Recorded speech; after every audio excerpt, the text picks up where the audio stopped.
नमस्कार, आप देख रहे हैं अटल टीवी। प्रयागराज आस्था और संगम का शहर, जहां हर गली में इतिहास सांस लेता है। इसी शहर की तंगलियों से शुरू हुई पूजा पाल की कहानी, जो किसी फिल्मी स्क्रिप्ट से कम नहीं है। साइकिल बनाने वाले पिता की बेटी, जिसके ख्वाब छोटे थे और जिंदगी सुकून भरी। लेकिन साल 2005 में किस्मत ने ऐसा मोड़ लिया कि सब कुछ बदल गया। शादी के सिर्फ 9 दिन बाद ही उनके पति और बसपा विधायक राजू पाल की गोलियों से छलनी करके हत्या कर दी गई और नाम जुड़ा अतीक अहमद के साथ। ये सिर्फ एक हत्या नहीं थी, ये था अपराध और राजनीति के गठजोड़ का खुला तमाचा। उस दिन पूजा का संसार तो बिखर गया, लेकिन ये शुरुआत थी एक लड़ाई की, एक ऐसी औरत की जो डर के साए से निकलकर सियासत के अखाड़े में उतरी और बाहुबलियों को सीधी चुनौती दे डाली। ये कहानी हिम्मत, साजिश और सत्ता के खेल की। इस वीडियो को अंत तक देखिए, क्योंकि ये वीडियो आपको भी हिलाकर रख देगी। जनवरी 2005 में बसपा विधायक राजू पाल से पूजा पाल की शादी हो गई। राजू की छवि के ईमानदार नेता की थी, जिसे जनता भी खूब पसंद करती थी। लेकिन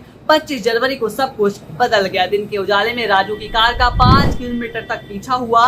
गोलियों की आवाज आई, चीखें सुनाई दी और अफरा तफरी चारों ओर मच गई। पुलिस ने कार रोकी तो राजू का शरीर 19 गोलियों के साथ छलनी पड़ा था। आरोप अतीक अहमद का भाई अशरफ और उसका गिरोह। अतीक का नाम सुनकर तो लोग घरों में दुबक जाते थे। उसकी सत्ता अपराध से लेकर सियासत तक थी और पूजा पाल की दुनिया एक झटके में बिखर गई।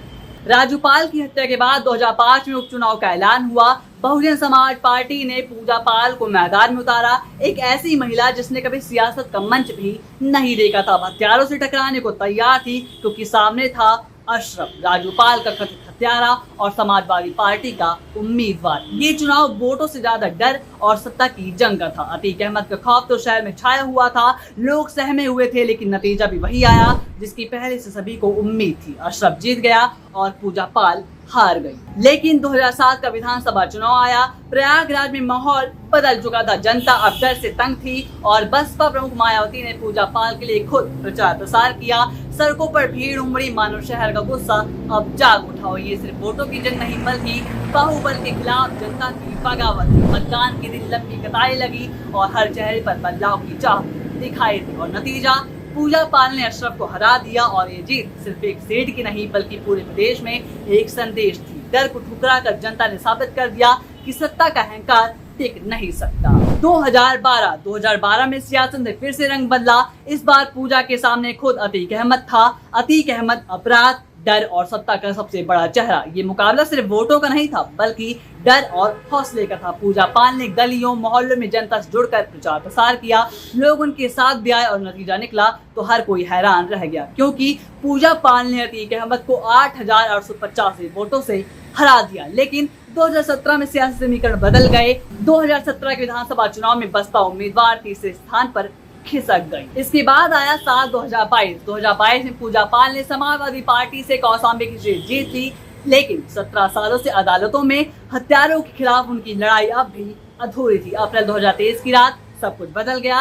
सभी टीवी न्यूज चैनल पर एक खबर आग की तरह फैल गई कि पुलिस कस्टडी में अतीक अहमद और उसके भाई अशरफ की हत्या कर दी गई है। हत्या करने वाले तीनों युवकों ने कैमरों के सामने गोलियां बरसाई। वैसे मानने को तो ये कानून गलत था, लेकिन पूजा पाल के लिए 17 साल के इंतजार का ये एक अंत था।